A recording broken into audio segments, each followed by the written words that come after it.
안녕하세요. 오늘도 사연살롱을 찾아주셔서 감사합니다. 현재 지방의 한 초등학교 앞에서 떡볶이집을 운영하고 있는 30대 후반의 아줌마예요. 너무 귀여운 딸내미야 곰같이 답답할 때도 있지만 착하디 착한 남편과 함께 살고 있네요. 요즘 다들 외동이 많잖아요. 저도 형편이 그리 좋은 편이 아니었기에 딸 하나만 낳고 살고 있는데 요즘 들어 40대기 전에 아이 하나 더 낳고 싶다는 생각이 들기도 해요. 갑작스레 형편이 좀 좋아졌거든요. 여유가 생기고 나니 사람 생각이 확 바뀌네요. 그런데 대가족 속에서 복작이며 온갖 트러블 다 겪으며 살다가 분가에서 우리 세 식구만 사니까 홀가분하기도 해요.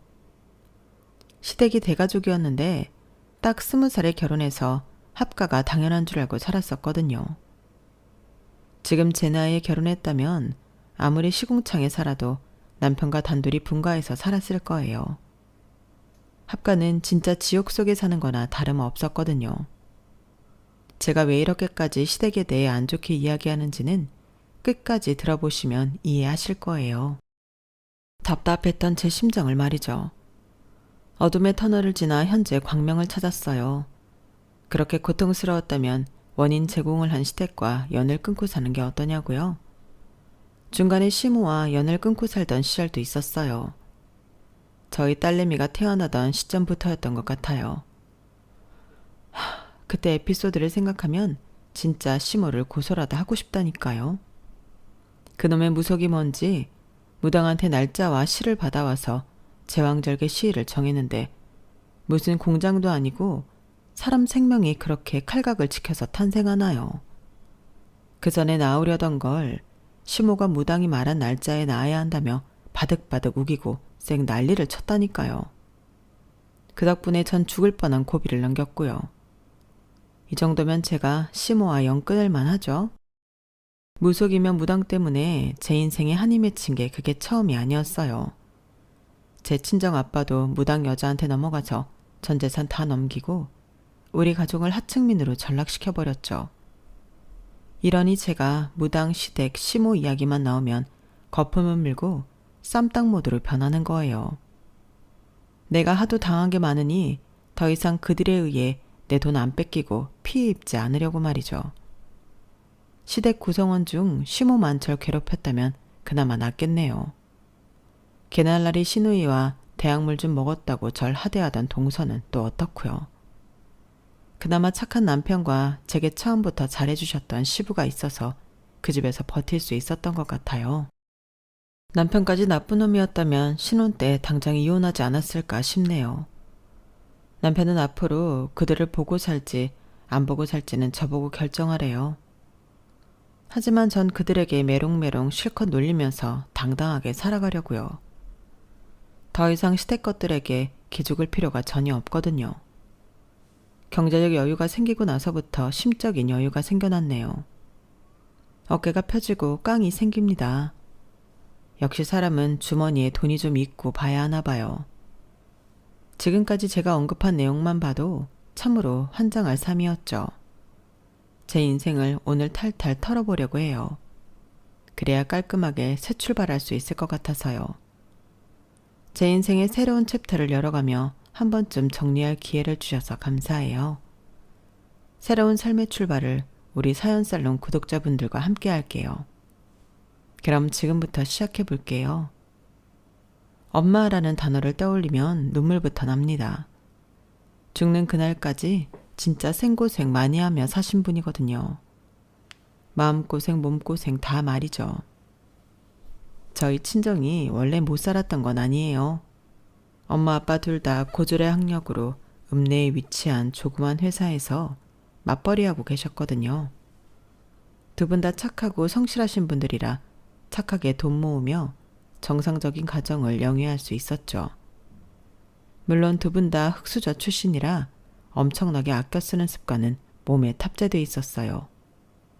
어떻게든 돈을 아껴야 하는데 자식을 낳으면 돈이 많이 들어가니 외동딸인 저 하나로 만족하셨다고 해요. 엄마 아빠 다 돌아가신 지금에서야 생각해보면 형제가 없는 점이 많이 아쉽긴 해요.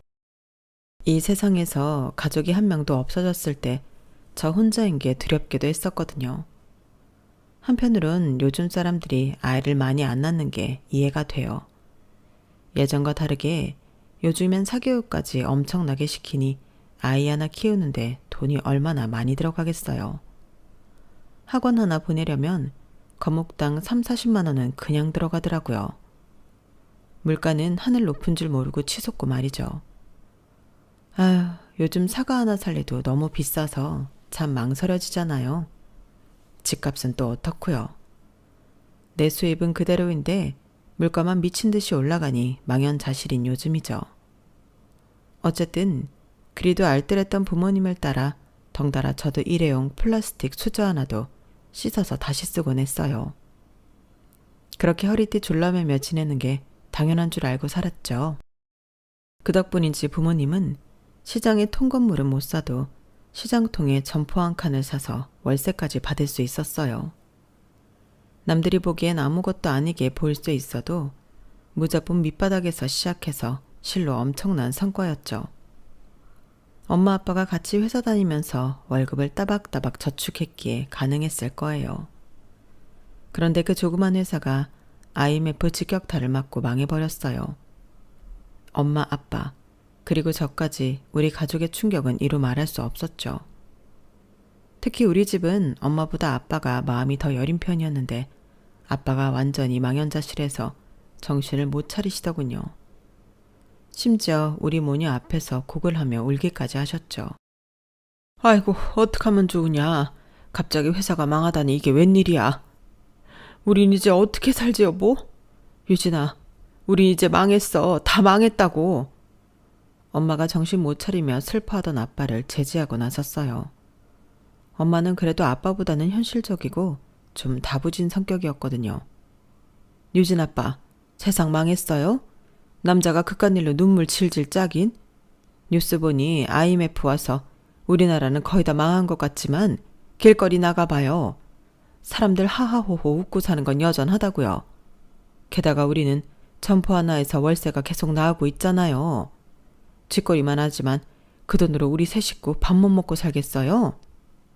회사가 망한 건 잠깐 쉬어가라는 의미로 생각하고 등산 동호회라도 들어가서 건강이나 챙기세요.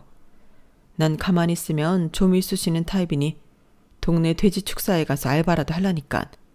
놀면 뭐 하겠어요. 당신이 그렇게 말해줘서 정말 고마워. 그래, 일단 등산 동호회 들어서 사람들하고 같이 산 타면서 내 마음 좀 추스리고 나도 일 구해볼게. 이 모든 게 다 엄마의 권유로부터 시작된 거였어요. 잠깐 마음을 다잡기 위해 등산 동호회에 가입했던 아빠의 선택이 우리 가족을 야금야금 파멸로 이끌 줄은 꿈에도 몰랐어요. 가랑비에 옷 젖듯이 우리 가족의 돈은 점점 없어지게 되었죠. 그 이유는 바로 아빠 등산 동호회의 이혼녀 무당 때문이었어요.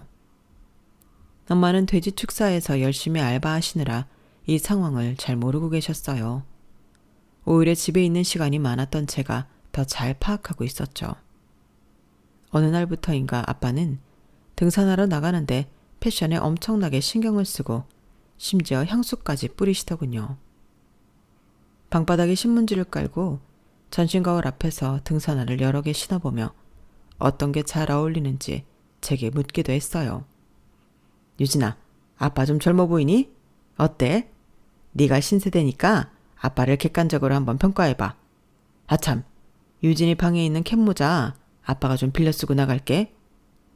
맨 처음엔 그저 아빠가 갑자기 자기 관리를 잘 하시나 보다 라고만 생각했어요.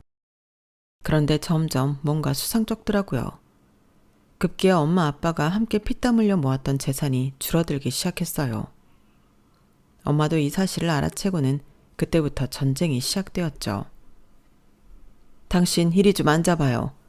요즘 주말마다 무슨 여행을 이리 많이 다니는 거예요?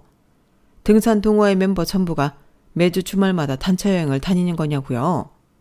그리고 몇 달만 쉬고 다시 일자리 알아본다고 했잖아요. 아예 평생 놀 생각이에요? 성실하던 사람이 갑자기 왜 이렇게 변한 거예요? 어저께 우리 점포 세입자한테 연락 왔어요. 당신이 점포를 부동산에 내놔서 판다고 그랬다며. 거기서 나오는 월세로 거의 생활하고 있는데 갑자기 멀쩡한 전보는 왜 판다는 거예요? 그 돈으로 아예 놀고 먹게? 대체 무슨 꿍꿍이를 갖고 있는 거예요? 다른 여자라도 생긴 거예요? 딴 살림이라도 차린 거냐고. 아빠는 차라리 잘 됐다 싶은지 아예 대놓고 이실직고 하더군요. 이참에 다 까발릴게. 그래, 말 잘했다. 나 여자 있어. 무당하는 애 딸린 이혼녀인데 얼마나 예쁘고 참한지 몰라. 푹 퍼진 아줌마인 당신과는 차원이 다르다고. 게다가 어찌나 용한지 그동안 나한테 있었던 일을 다 맞추더라고. 내 사주 보더니 당신과 계속 살면 나 단명한데 오히려 그 무당이랑 궁합이 잘 맞아서 100세까지 무병장수할 수 있고 재산까지 100배나 불어난다는 거야. 그러니 내 마음이 그 여자한테 기울 수밖에 없지 않겠어? 안 되겠어 여보. 우리 그만 이혼하자. 미안하지만 자기는 생활력 강하잖아. 사막 한가운데 떨어져도 잡초처럼 다시 살아날 여자잖아. 그러니까 당신은 다른 남자 만나든가 여튼 가볍게 새 출발해. 옆에서 어린 제가 들어도 아빠의 말은 방구인지 개벽다구인지 모르겠더군요. 엄마도 불같이 화를 내는 건 당연지사였고요. 뭐? 가볍게 새 출발해? 그래, 우리 모녀의 주머니가 아주 가벼울 수밖에 없겠네. 바보 천치마냥 착한 내가 가장으로서 당신 면 세워주려고 이 집과 가게를 당신 명의로 해줬더니 기어코 우리 모녀를 빈털터리로 만들어? 이 미친 인간아. 당신이 진정 우리 딸 아빠 맞아? 웬 무당 이혼녀에 미쳐서 그동안 뼈 빠지게 일군 재산을 다 거덜내겠다는 거야? 그건 절대 안 돼. 그년한테 가려거든 이 재산 다 우리 모녀 앞으로 해주고 가. 아빠가 그렇게 뻔뻔한 사람인지 미처 몰랐어요. 인두껍을 쓰고 너무도 태연하게 폭탄 발언을 이어가더군요. 없어. 내 명의로 된 재산 다 팔아서 현금화했고 거의 다 썼어. 그 여자 삐까뻔쩍하게 신당 차려주고 그 여자 아들 유학 보내주는데 다 들어갔어. 그래도 우리가 궁합이 좋다니까 아마 그 여자랑 같이 살면 난 아마 더 많은 재산을 읽을 수 있을 거야. 그리고 사실 이 집 현재 다른 사람 명의고 월세로 전환해서 살고 있는 거야. 근데 곧 비워줘야 할 거야. 청천벽력 같은 소리였어요. 우리 집이라고 생각했던 이 집은 이미 다른 사람 명의였고 아빠가 월세를 내고 계속 살고 있는 형태였어요. 언제 팔았는지 우리 모녀 모르게 처분했더군요. 그마저도 이 집에서 곧 나가야 했고요. 충격을 제대로 받은 엄마는 그때부터 건강이 급격히 안 좋아지기 시작했어요.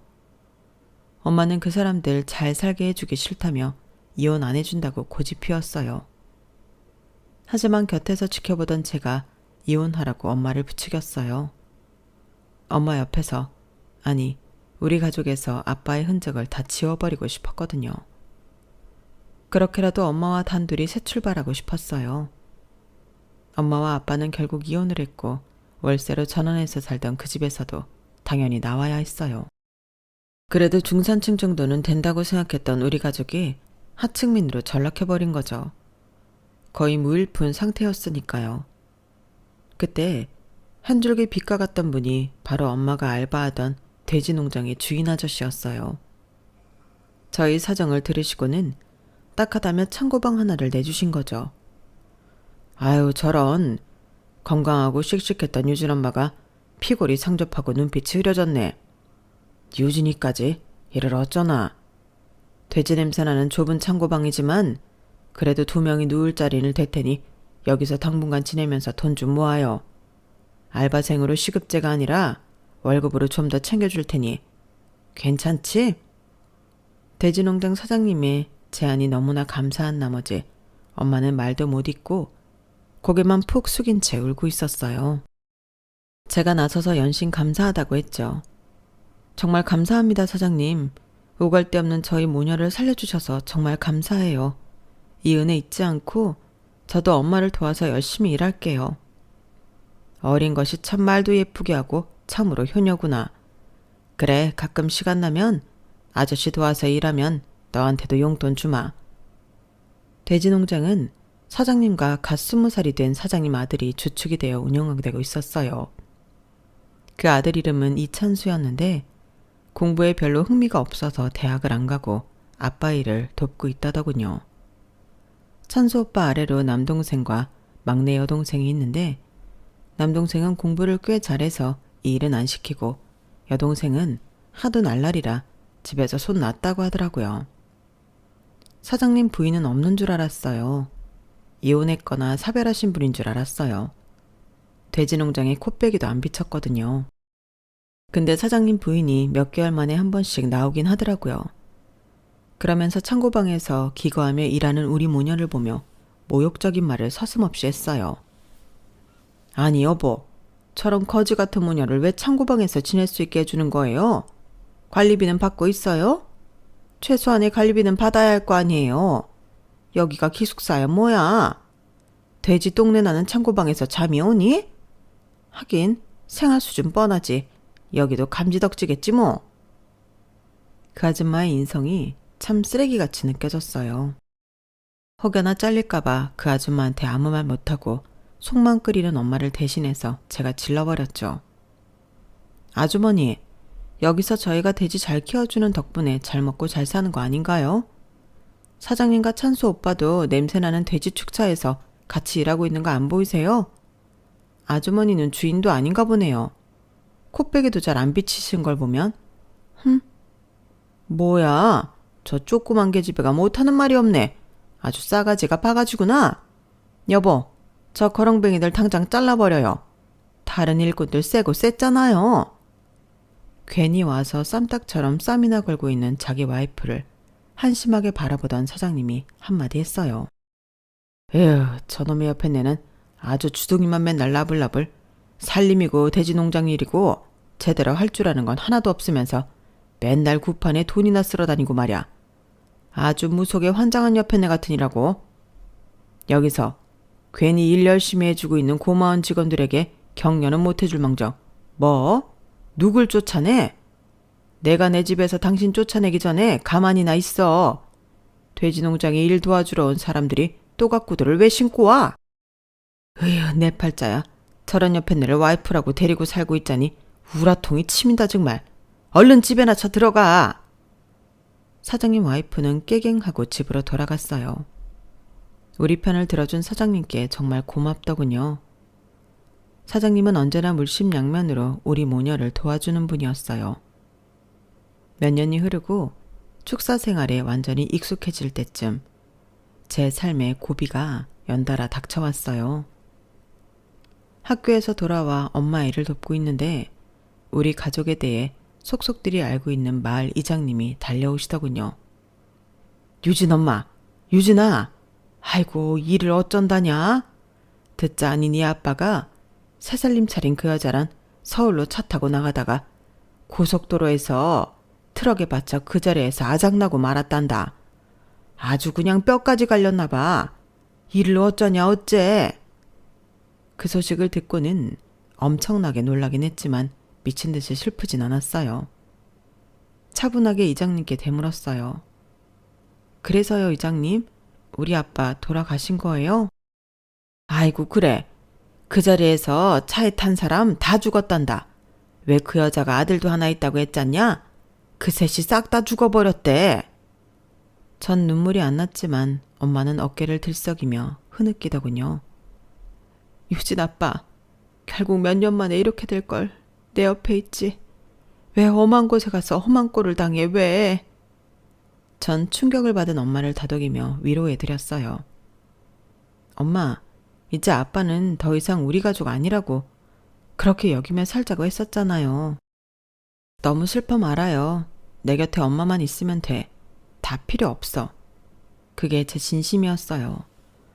전 아빠 장례식장에도 가지 않았어요. 사진으로도 그 얼굴을 마주하고 싶지 않았거든요. 엄마만이 유일한 내 가족이라고 여기며 살았어요. 그런데 몇 개월 후 유일한 내 핏줄인 엄마마저 저 세상으로 떠나보내야만 했어요. 자꾸 허리와 배가 많이 아프다던 엄마가 건강검진을 해봤는데 췌장암 진단을 받았어요.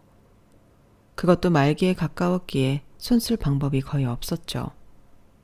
어쩐지 몇 개월간 엄마가 살이 급속도로 빠지더라고요. 그 소식을 듣고는 저도 하늘이 무너질 듯 싶었지만 축사에서 함께 일하던 사장님과 찬수 오빠도 함께 슬퍼해줬어요. 아유, 유진 엄마.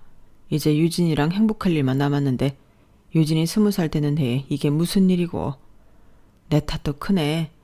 사장인 내가 유진 엄마가 골골될 때 바로 큰 병원을 가보게 했어야 했는데 괜히 일만 시켜서 사람을 사지로 몰아넣었어. 정말 미안하네. 이 일을 어찌할꼬. 그래도 사람 목숨이 질긴 법이니 내가 최선을 다해 유진 엄마 살릴 방법 찾을 테니까 아무 걱정 말고 치료나 잘 받아요. 감사하게도 사장님은 엄마의 치료비 전액을 다 대주셨어요. 전 고등학교도 졸업했으니 24시간을 엄마의 간병에 힘을 쏟을 수 있었고요. 하지만 모두의 정성이 무색하게도 엄마의 병색은 급속도로 악화됐고 거의 임종을 앞두고 있었어요. 엄마와의 하루하루가 너무 소중하고 시간이 흐르는 게 진짜 아까웠어요. 엄마와 단 몇 주만이라도 함께하고 싶은 게 제 소원이었죠. 엄마는 본인의 삶이 거의 다 된 걸 감지했는지 저와 사장님을 옆에 두고 마지막 말을 남겼어요. 사장님, 죽어서도 이 은혜 잊지 않겠습니다. 그런데 저승 가기 전에 마지막 소원이 하나 있어요. 우리 유진이를 아버지처럼 돌봐주시면 감사하겠습니다. 착하고 불쌍한 아이예요. 이제 다 커서 성인이 되긴 했지만 시집가기 전만이라도 축사에 살면서 일할 수 있게 해주세요. 돈이 없으니 다른 데 어디 갈 수도 없을 거예요. 부탁드립니다. 아유, 유진 엄마, 그건 걱정 말게나. 내가 유진이 끝까지 책임질 테니 아무런 근심 걱정 없이 평화롭게 천국에 가도 돼. 사람은 누구나 다 죽는 법이니 너무 슬퍼할 것도 없어. 먼저 가서 조금만 기다려. 우리 모두 다 죽어서 천국에 가서 만납시다. 아휴, 불쌍한 사람 같으니라고. 엄마는 며칠 후 돌아가셨어요. 사장님과 찬수 오빠가 마치 가족 장례식을 치르듯이 하나부터 10까지 다 챙겨주셨어요. 진짜 내 가족 같았죠? 정말 감사했어요. 장례식 후 사장님은 제게 축사에 남아서 일을 해도 되고 다른 사무직에 하고 싶으면 취업을 알아봐도 좋다고 하셨어요. 취업 준비를 한다면 축사 일을 굳이 안 해도 엄마가 받았던 월급을 그대로 제게 주시겠다면서 말이죠. 전 몇 년간 지켜본 일이 돼지농장 일이었기에 그냥 이곳에 남겠다고 했어요. 고졸로 취업할 수 있는 곳이 없진 않았지만 이곳에 남고 싶은 이유가 있었거든요. 이유는 바로 찬수 오빠였어요. 군대를 다녀온 찬수 오빠는 본격적으로 돼지 축사 일을 했어요. 사장님보다 축사 일에 더 적극적으로 관여해서 사업을 확장하기도 했죠. 착하기도 하고 성실한 그 모습에 어릴 적부터 오빠를 좋아하고 있었던 것 같아요. 오빠는 20대 중반이 되도록 여자친구 한번 안 사귀어보고 묵묵히 일만 하더군요. 절 여동생처럼 대하면서 말이죠. 20살이 된 저를 여자로 보지 않는 찬수 오빠에게 짜증이 나서 제가 적극적으로 나서야겠다고 다짐했어요. 마침 빼빼로데이가 와서 커다란 빼빼로를 하나 사서 오빠에게 줬어요. 이게 뭐야? 이렇게 큰 빼빼로도 있어? 와, 신기하다. 나 이거 먹어도 돼? 정말 맛있네. 뭐야? 빼빼로 맛있다로 끝나는 거야? 내가 오빠한테 이걸 왜 준 것 같아? 오늘이 무슨 날인 줄이나 알아? 어이? 그냥 과자 먹는 날 아니야? 무슨 날이지? 혹시 유진이 생일이니? 내 생일도 아니고. 뭐지? 아유, 이 답답아. 오늘 빼빼로데이여서 사랑하는 사람한테 빼빼로 주는 날이야. 그것도 모르고 있었어? 나 오빠 좋아해. 아니, 사랑하는지도 모르겠어. 아주 오래전부터 말이야. 그러니까 나 책임져. 사랑? 책임지라고? 어떻게? 당황한 오빠는 얼굴이 홍당무가 되어 말을 더듬기 시작했어요. 오빠를 좋아하는 마음에 그 모습마저 귀여워 보이더군요. 전 오빠 손을 확 잡았고 그 상태로 우린 시골길을 한참이나 걸었어요. 그렇게 제가 밀어붙인 끝에 우린 사귀게 되었어요.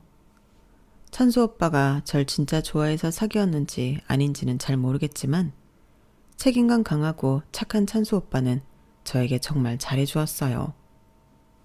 처음 만난 순간부터 정말 친절한 남자였지만 내 남친이 되고부터는 진짜 공주님 대접을 해주었죠. 우린 시골 여기저기에서 남몰래 손잡고 뽀뽀하며 연애를 했어요. 남친 아빠, 즉 축사 사장님한테도 우리 사이를 공개하지 않았어요. 둘 다 연애를 해본 적도 없기에 뭔가 쑥스러웠거든요. 그런데 모두들 퇴근한 줄 알고 불 꺼진 축사에서 뽀뽀를 하다가 그만 사장님께 딱 걸리고 말았네요. 사장님이 저희를 불렀어요. 혹시라도 불호령이 떨어질까봐 조마조마한 마음을 가지고 죄인처럼 고개를 숙이고 있었죠. 너희 연애하냐? 진작 말하지 그랬니? 참 좋을 때다. 근데 너희 연애만 할 거니? 좋은 시절 뭐하러 연애만 하니? 시간 아깝게. 그러지 말고 이참에 결혼까지 해버리는 게 어떻겠니? 이때가 남친과 연애한 지 몇 개월 안 됐을 때인데 남친 아빠가 결혼 이야기를 꺼내자 좀 놀라웠어요. 하지만 살면서 그만큼 반가운 이야기가 없었던 것 같아요. 저도 모르게 속마음이 바로 튀어나왔죠. 네, 저 할래요. 찬수 오빠랑 결혼 허락해 주신다면 하고 싶어요. 저의 멘트 이후로 우리 결혼은 정말로 급속도로 진행되었어요. 엄마 아빠 다 잃고 다시금 가정을 꾸리고 가족 구성원이 되고 싶다는 저의 열망도 한몫했던 것 같아요. 번갯불에 콩 구워 먹듯이 결혼식을 올리게 되었고 20대 철 모르는 나이였기에 시댁에서 함께 사는 걸 당연하다고 생각했어요. 시부와 남편을 제외한 시댁 식구들이 절 탐탁치 않아 한다는 건 알고 있었지만 저만 열심히 살면 모든 게 해결될 거라 믿었죠. 하지만 아무리 제가 열과 성을 다해도 절 싫어하는 시댁 족속들의 마음은 바뀌질 않더군요. 그때부터 고난의 행군이 시작되었어요. 다 쓰러져가는 시골집이긴 했어도 쪽방을 5개나 뚫어놨더라고요. 시댁 식구들이 대식구였기 때문에 방 5개가 필요하긴 했어요. 일단 시할머니가 85세였는데 중풍으로 쓰러져 누워 계셨어요. 신혼 초부터 저의 하루 일과는 시할머니 똥오줌 치우는 것부터 시작했어요. 시모와 간병인이 하던 걸 제가 시집오니 저에게 다 시키더라고요. 지독한 시모는 그 외에도 모든 집안일들을 제게 떠넘겼어요. 정말 미치고 팔짝 뛸 노릇이었죠. 제가 코뿔소였다면 넷불로 시모를 들이받아버리고 싶은 마음이 굴뚝 같았어요. 현실은 말로만 들이받을 수밖에 없었죠. 어머님, 또 무당 만나러 가시는 거예요? 뭔 놈의 굿을 매달하시는 건가요? 아버님한테 또 혼나시려고 그러세요? 사주팔자 맹신하지 마시고 그냥 주어진 삶 열심히 살면 되는 거 아닌가요? 저한테 집안일이며 할머님 간병일 다 맡기시지 마시고 제발 도와달라고 했죠. 시모도 누구한테 질 성격이 아니었어요. 너 식모로 들어온 거 맞아? 그럼 거지 고 하나 다름없는 널 뭐하러 며느리로 들였겠냐? 내가 무당을 만나든 구슬하든 상관하지 마라. 이 세상 만사는 다 하늘이 점지해주는 거니깐. 시모만 이렇게 미친 인간이었으면 제가 말을 안 하게요. 신위는 한마디로 진짜 더러운 여자였어요. 어찌나 자기 방 청소를 안 하던지 시모가 시켜서 신우이 방 청소를 하러 들어가면 쾌쾌한 냄새부터 시작해 받을 틈이 없었죠. 심지어 피 묻은 생리대가 붙어있는 팬티와 바지까지 그대로 허물벗듯이 벗어놓는 여자였어요. 그래놓고 본인은 향수까지 뿌리고 야한 옷 입고 맨날 유흥을 즐기러 나가더군요. 택시 불러서 최대한 시내까지 나가서 말이죠. 그러니 연년생으로 내리 애 셋을 낳아오더군요. 처음엔 모두를 너무 놀라 집안이 발칵 뒤집어졌지만 둘째, 셋째를 낳을 때는 다들 포기 상태였어요. 아니 아가씨, 대체 아기 아빠는 어딨어요? 남친이 있고 임신 상태였으면 얘기를 하셔야죠. 우린 아가씨가 단순히 살이 찐 줄 알았지 임신한 줄은 까맣게 다 모르고 있었잖아요. 그거 알면 새언니가 애기 키울 돈이라도 좀 보태줄 건가요? 참네, 주머니에 땡전 한 푼 없는 사람이 말은 많네. 애기 아빠 몰라요. 요즘은 세상이 쿨해져서 이런 케이스가 흔하다고요. 그렇게 쿨할 것 같으면 쏙 쿨하게 본인이 애 셋을 다 키울 것이지 제게 아기 육아까지 맡기더군요. 미치고 팔짝 뛸 노릇이었어요. 그렇게 시댁에 합가하여 생고생을 하다 보니 정작 내 아기를 가질 기력도 없었어요. 하도 스트레스를 받으니 아기가 생기지도 않더군요. 남편과 시부가 잘 챙겨주긴 했지만 점 39kg까지 살이 빠지는 등 약해져만 갔어요. 그러다 아주 어렵게 결혼한 지 몇 년 만에 아기가 생겼죠. 임신한 상태에서도 뼈 빠지게 대식구 뒤치다거리 하다 보니 어느덧 만삭이었어요. 한 8개월이 넘어가고 있을 때 시모가 무당을 만나고 와서는 그러더군요. 얘 며느리야, 너 애기 낳을 날짜랑 시간 받아왔다. 제왕절개 이 날짜에 맞춰서 하도록 해. 거의 명령조로 시모가 말하는 게 기분 나빴지만 요즘 젊은 사람들 제왕절개 많이 하니 그냥 알겠다고 했어요. 그런데 출산이라는 게 참 쉽지 않더군요. 시모가 말한 날짜 2주 전에 갑자기 진통이 왔어요. 그러더니 한 번도 보지 못한 선홍빛의 물이 줄줄 터져 나오더군요. 바로 양수가 터진 거였어요. 저와 남편은 너무 놀라서 119를 부르고 병원 갈 채비를 재빨리 하고 있었어요. 갑자기 시모가 방에 들어와서는 난리 부르스를 하더군요. 어딜 가냐? 안 된다. 양수가 터지든 애기 머리가 나오든 무조건 막아. 아주 용한 무당이 그 날짜에 애기가 이 세상에 나와야 나중에 돈 많이 버는 사람이 된다고 했다. 지금 병원에 가면 절대 안 돼. 어머님 미쳤어요? 돈 많이 버는 사람이 되기 전에 일단 애기가 태어나고 봐야 할 거 아니에요. 우리 애기 죽게 만들 작정이에요? 어서 비키세요. 남편과 시부까지 나서서 시모를 제지하고 나섰어요. 엄마, 물러서세요. 양수까지 터진 마당에 우리 아기 죽어요. 구급차를 타고 병원에 가서 위험할 뻔한 고비를 몇 번 넘기고 다행히 예쁜 딸내미를 낳았어요. 목숨을 걸고 아기를 낳았던 일련의 과정들을 거치면서 친정엄마가 미치도록 그리웠어요. 우리 엄마도 이렇게 날 힘들게 낳고 돌봐줬을 생각을 하니 고맙기도 하고 너무 보고 싶었죠. 며칠에 걸쳐 그렇게 서럽게 운 산모는 아마 저뿐이었을 거예요. 그러면서 양수까지 터졌는데 애를 다시 들이밀라고 하면서 출산을 못하게 막아선 시모가 악마같이 느껴지더군요. 날 딸처럼 대해주는 시부 빼고는 시댁 식구들 전부가 진절머리 나게 끔찍했어요. 다시는 꼴도 보기 싫었죠. 남편에게 선언했어요. 나 그 거지 소굴 같은 시댁으로 다시 들어가고 싶지 않아. 우리 읍내 초등학교 앞에서 떡볶이 장사라도 하면서 따로 분가해서 삽시다. 시댁 식구들 얼굴도 보기 싫고 더럽고 치사한 노예 노릇도 더 이상 하기 싫어. 더군다나 우리 딸내미까지 그 소굴에서 키우긴 죽기보다 싫어. 내 제안이 싫으면 나 혼자 이 아이 키우며 살 거야. 나랑 이혼해도 좋아. 갑자기 이혼? 그게 무슨 소리야. 알았어. 나도 당신이 우리 가족들한테 희생당한 거 충분히 알고 있어. 당신은 며느리로서 할 몫 다 했어. 당신 뜻대로 합시다. 난 당신과 우리 딸만 있으면 돼. 그렇게 아기를 낳음과 동시에 우리는 분가했어요.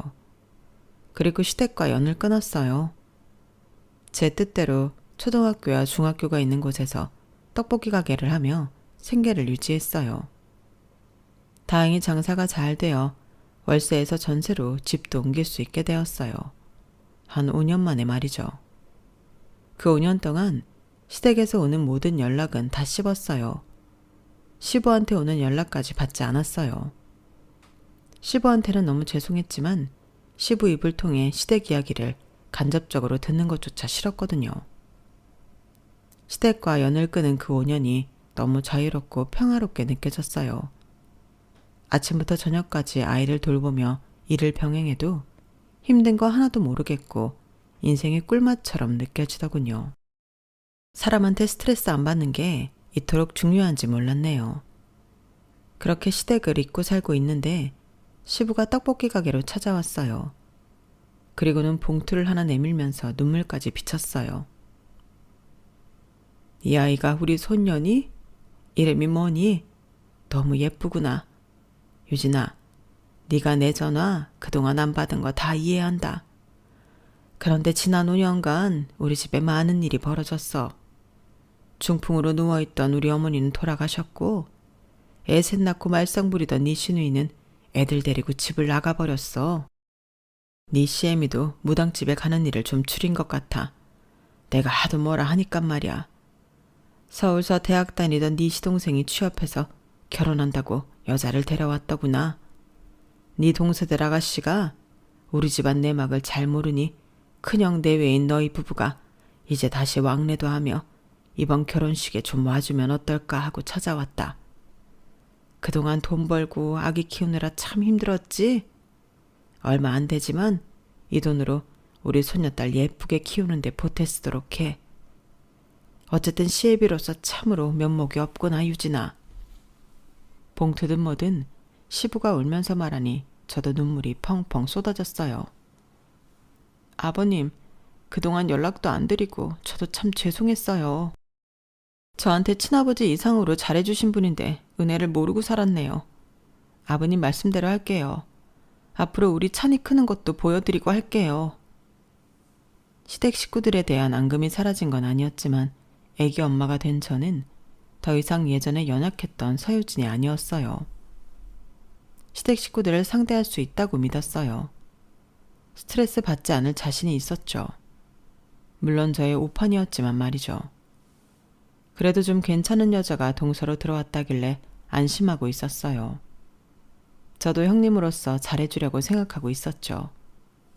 그런데 어쩜 그렇게 부창부수인지 싸가지 없던 시동생과 똑같더군요. 시동생은 대학물 좀 먹었다고 저와 자기 형인 내 남편을 무시하기 일쑤였거든요. 동서도 마찬가지였어요. 형님, 돈 아끼려고 애 학원도 제대로 안 보내시는 거예요? 요즘 영어 유치원은 기본인 세상인데. 본인 부부가 대학도 안 나오고 무식하면 아이라도 제대로 가르쳐서 신분 상승하게 해야지. 아이까지 천민으로 계속 살게 할 건가요? 뭐야? 대학 나온 게 대수야? 동서 보니까 대학도 다 필요 없는 것 같네. 그렇게 무식하게 떠들어대는 거 보면. TV 보니까 예의는 지능 문제라고 하더라. 형님이 나한테까지 그렇게 싸가지 없게 말하는 걸 보니 동서 지능은 그렇게 좋지 않았나 봐? 제 말에 동서는 분해서 이를 바득바득 갈더군요.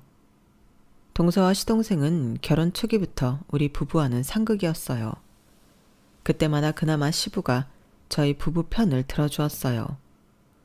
역시 시댁 식구들 중 믿을 존재는 시부뿐이었죠. 그런 시부가 너무 마음 아프게도 위안 판정을 받았어요.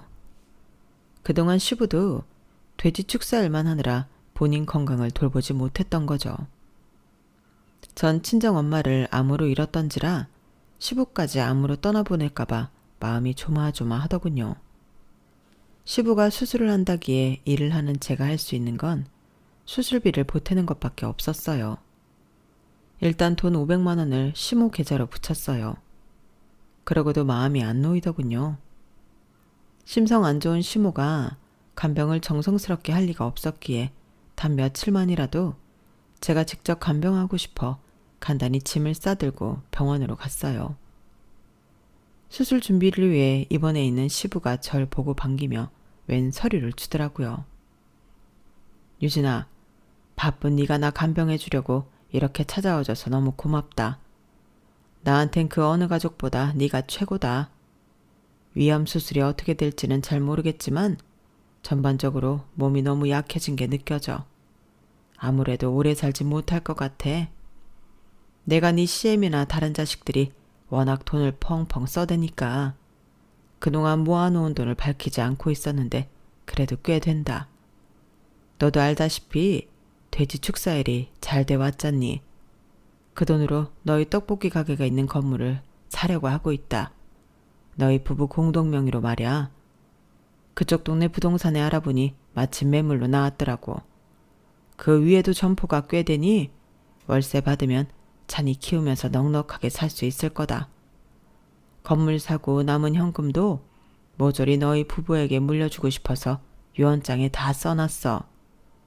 변호사 사무실까지 가서 유언장 작성해놨으니 이거 받아라. 원본은 변호사에게 있다. 시부가 건네준 유언장 내용을 보고는 눈물부터 터져 나왔어요.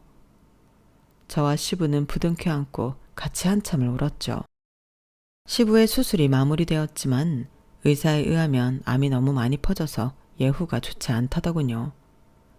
저희에게 재산을 물려주고 아니고를 떠나 진짜 내 친아빠 같은 분이 얼마 살지 못하신다는 것에 심장이 철렁 내려앉았어요. 그런데 사이코 같은 시모는 별로 슬퍼 보이지도 않더군요. 동서와는 쿵짝이 잘 맞았는지 시댁에 가보니 동서가 와 있었어요. 시모가 병원에 아픈 시부를 덩그러니 혼자 두고 왔길래 간병하라고 남편을 서둘러 보냈죠. 시모가 뜬금없이 제게 돈 이야기를 하더군요. 절 슬슬 긁어서 열받게 하기 위함이었던 것 같아요. 네가 시아버지 수술비조로 보내준 500만 원 중에 돈이 많이 남더라. 그 돈 보태서 네 동서 샤넬백 사줬다. 세아가 저 방 가서 얼른 샤넬백 좀 가져와 봐라. 얼마나 때깔이 좋은지 몰라. 네 동서가 그동안 얼마나 고생했니? 얄미운 동서는 옆에서 한술 더 뜨더라고요. 형님 고마워요. 샤넬백 잘 쓸게요. 형님 살면서 샤넬백 실물로 처음 구경하죠? 많이 봐두세요. 평생 살면서 샤넬백을 이렇게 가까이서 볼 수나 있겠어요, 어디? 하긴 떡볶이 장사하면서 명품 백이 필요할 일도 없겠네요. 전 시장통에서 산 3,000원짜리 제 가방 안에 마침 아버님이 주신 유언장이 있어서 그들에게 꺼내서 보여주며 얘기했어요. 그깟 샤넬백? 잘 샀네. 이제 몇십억 부자인 나한테 몇백짜리 백은 더 이상 의미가 없지. 자, 어머님 동서 이것 보세요. 아버님께서 미리 작성하신 유언장이에요. 저희 부부가 현재 떡볶이 가게 운영하고 있는 그 건물, 저희 부부 공동 명의로 사주신다네요. 그리고 남은 현금도 모조리 우리 앞으로 주신다고 하고요. 아버님께서 저희 부부만 진짜 자식이며 가족이라고 여기고 계시더라고요. 유언장 내용 참 아름답죠? 시모와 동서는 난리가 났어요. 어머 형님, 몇십억짜리 그 건물을 왜 형님네 앞으로만 사줘요? 우리는요? 우리 서울 집값 비싸서 미치겠는데 우리 부부한테는 한 푼도 안 주신다고요? 그게 말이 되나요? 이 유언장 가짜죠? 맞죠? 동서는 현실을 부정하려 들었어요. 시모도 옆에서 난리치긴 마찬가지였죠. 지금까지 몇십 년간 같이 산 마누라한테는 한 푼도 안 준다고? 아니 그게 말이 돼? 내 돈! 내 돈! 전 유언장을 다시 3,000원짜리 내 가방에 고이 넣고는 정중히 인사하고 집으로 돌아왔어요.